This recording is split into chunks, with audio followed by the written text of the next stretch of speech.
보통 이 성찬 예식이 되면 예배가 굉장히 진중해요. 그죠?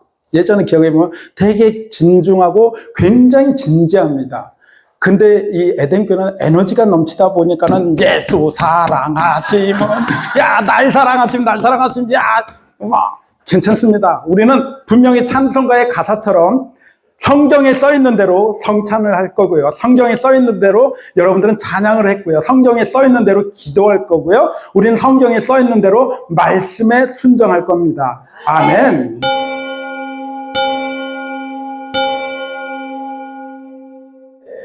우리 신앙인들이 은혜를 받는 거에 세 가지 방법이 있어요. 은혜의 수단 세 가지.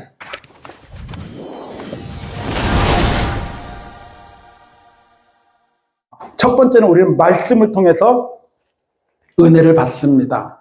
예, 이 말씀의 창세기 1장 1절에 예전에는 그냥 넘어갔거든요. 태초에 하나님이 천지를 창조하시느니라. 그냥 끝. 근데 천지를 창조하신 하나님 그 창조주가 나를 만들었고 내가 그분에 속한 것이라면 이것만큼 큰 것은 없다.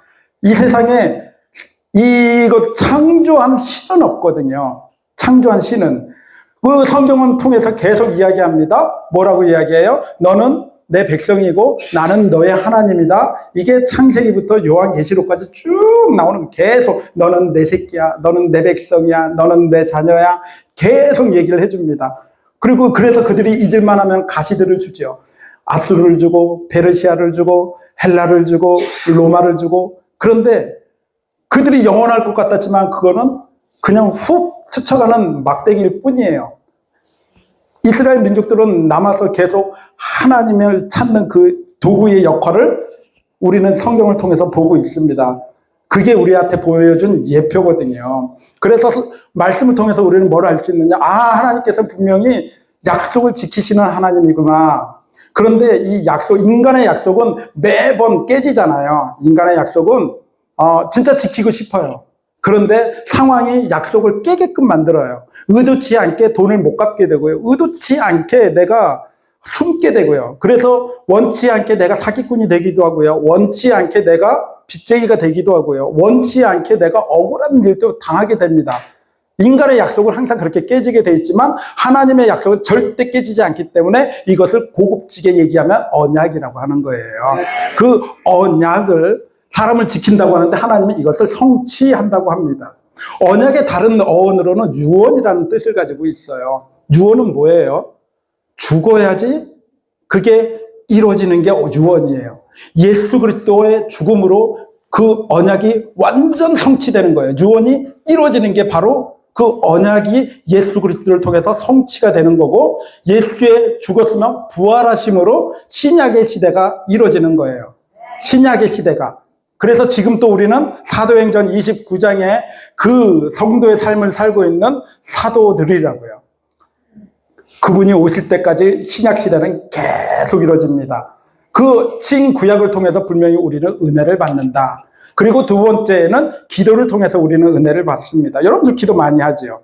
자녀를 위해서 기도하고 건강을 위해서 기도하고 사업을 위해서 기도하고 이제 전부 다 나라와 관계된 사람들을 위해서 기도 많이 해요. 우리 교회를 위해서 기도하고 그죠? 예전에는 이 기도는 제사장한테 가져갔어요. 제사장한테 가져가서 제사장이 내 소원하는 것 그리고 내가 회개할 것들 다 기도 그렇게 가져갔었는데 그게 예수님의 그 십자가의 보혈로 다 이루었다함과 동시에 그 성소와 지성소 사이에 있던 휘막이 쫙 찢어지잖아요. 그 인간의 힘으로는 도저히 찢어지지 않는 것이 위에서 아래로 찢어졌다는 것은 하나님께서 하셨다는 거거든요.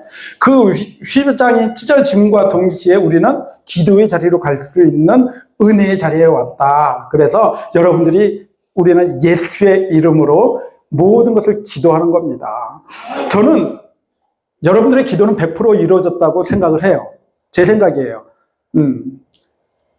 여러분들의 기도가 어떤 사람에게는 기다리라고 얘기하시고요. 어떤 사람에게는 안 된다고 하고요. 어떤 분들에게는 알았다고 해요.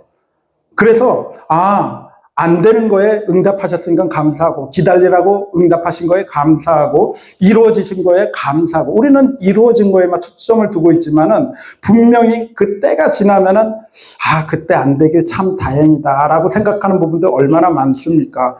정말 그때는 그 사업이 안 되면 나는 진짜 망하는 줄 알았거든요. 근데 시간이 지나서 5년, 10년 지나니까 그때 그게 안 되길 정말 다행이다. 우리 그때 그 처남이 나한테 그 돈 1억을 안 내준 게 다행이다. 안 그랬으면 그 1억이 나한테 빚이 더 됐을 테니까. 그때는 그 1억이 있으면 내 공연이 성공할 줄 알았어요. 근데 그 나중에 세월들을 보면 아니구나. 참 고맙다라는 생각이 들더라고요. 그래서 거절하신 거에도 감사할 줄 여러분들이 되시길 바랍니다.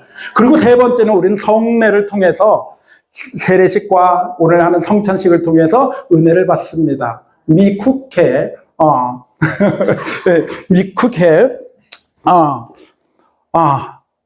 톰 브라운이라는 분이 계세요. 그분은 성례에 대해서 이런 말씀을 해요. 성찬은 만지는 복음이다 라고 말씀을 하십니다. 왜냐하면 분명히 예수님께서 말씀하실 때 이 분병과 분잔을 들 때 나를 기억하라고 하거든요. 그것을 기억하는 순간 우리는 그게 복음이 되는 거예요.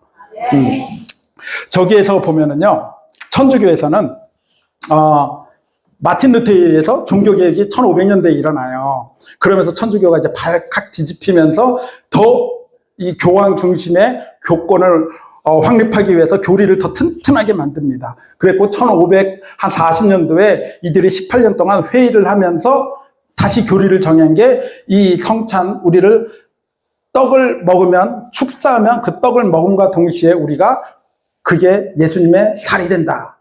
그리고 이걸 먹음과 동시에 예수님의 피가 된다. 성일체설이 천주교에서는 지금까지 이어져요. 교리가. 근데 우리는 고린도전서 11장에 그리고 누가복음 22장에 그것을 기념하라 예수님이 되어 있거든요. 예수님은 이것을 기념하라고 그랬어요. 기억하라고 그랬어요. 우리 항상 그 모든 예수님의 행하신 일을 우리는 뭐라고 그랬죠? 기억하고, 그 다음에 감사하고, 그 다음에 나누고. 그 모든 것은 성경에는 요게 있는 것 같아요. 유월절이든 초막절이든 그런 이 절에는, 그리고 감사절에는 항상 이것도 마찬가지예요. 항상 기억하고, 기억했으면 감사하고, 감사했으면 베풀어야 되는 게 이 성찬에 있는 진정한 의미이기도 합니다.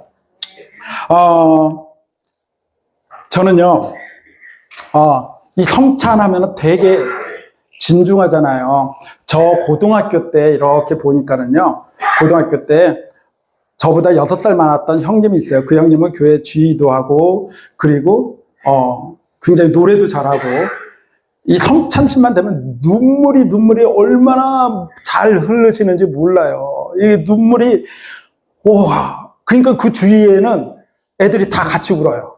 그래요. 그러면, 진짜 예배는 이렇게 진심을 다해 드려야 되는데, 그런데 이 형이 주일이 끝나고 월요일이 되면은 애들을 과외를 하면서 엄청 두들겨 패는 거예요.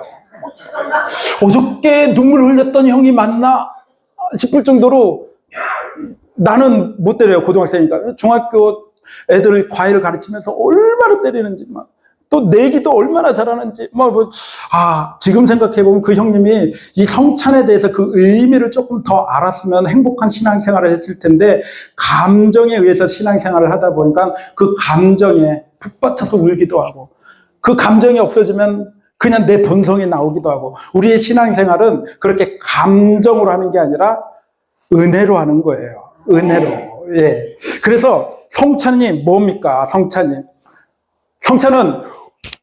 우리는 그 성찬을 먹고 마시면서 예수께서 자신의 모든 것을 내어주셔서 우리를 구원해 내신 그 사건을 다시금 떠올리며 그로 말미암아 우리에게 주어진 우리의 신분을 확인하고 감사하고 감격하는 시간이다. 우리의 신분을, 그러니까 하나님과의 우리의 관계를 확인하는 거예요. 우리의 신분이 뭡니까? 하나님의 자녀다. 하나님은 우리의 아버지다라는 것을 확인하고 거기에 감사하고 감격하는 귀한 시간이 될 줄 믿습니다.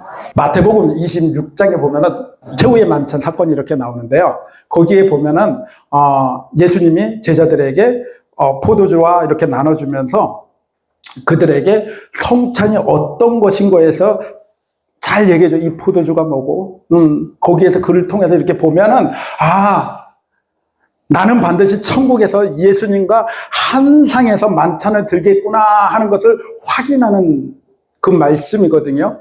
그러니까 우리가 천국 만찬을 들 때, 성찬을 할 때, 나는 예수님과 저 천국에서 만찬을 들겠구나 라는 그를 확인하는 자리예요. 저는 12월 달 되면 권호재 권사님이 참 많이 생각나요.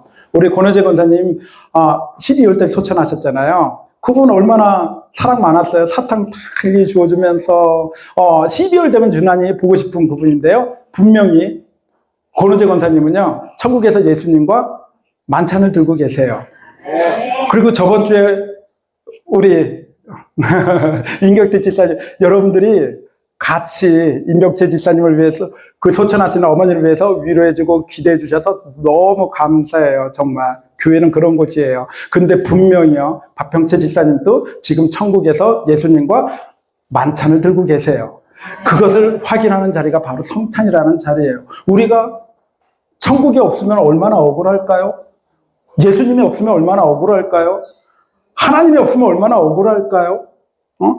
그 찬양 있잖아요. 천국이 없다면 인생이란 허무한 거, 너와 내가 영혼으로 만날 수 없다면 우리 헤어져도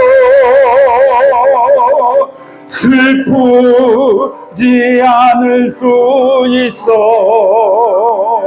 너와 내가 영원으로 또다시 만나세. 주님 우리 위해 함께 하시리라. 아멘. 예. 분명히 우리는 천국 소망을 가지고 살아요. 그래서 먼저 가신 분들이 아무래도 이 땅에 살았으니까 슬프죠. 슬프긴 하지만 그래도 또한 우리에게 기쁨이 있어요. 저 천국에서 다시 만날, 우리는 성도이기 때문에 어머니 잠깐만 기다리세요. 할머니 잠깐만 기다리세요. 그럼 천국 소망을 살고 있기 때문에 우리가 이 성찬을 통해서도 바로 그거에 우리는 구별된 자라는 거예요. 잔치상이면은 좀 아쉽지 않습니까? 포도주 하나에, 그나마 오늘은 카스테라니까 조금 단맛이 나지만 단맛도 없는 그런 거에 그냥 솔직히 딱 되면은 제가 좋아하는 잡채도 있고 갈비도 있고 해물탕도 있고 막 그 진수성찬이 좀 깔려 있으면 그게 얼마나 좋겠어요. 그지요? 하지만 우리는 세상의 진미를 마다하고요, 예수님의 살과 피로 그 복음을 들고 내가 하나님 앞에 나가겠습니다 라는 우리의 신앙 고백이 바로 이 성찬의 의미가 담아 있는 거예요. 하나님, 나는 하나님의 복음 들고 살겠습니다. 이제 나의 믿음을 받아주세요. 오늘 그런 신앙의 고백의 시간이 되길 소망합니다.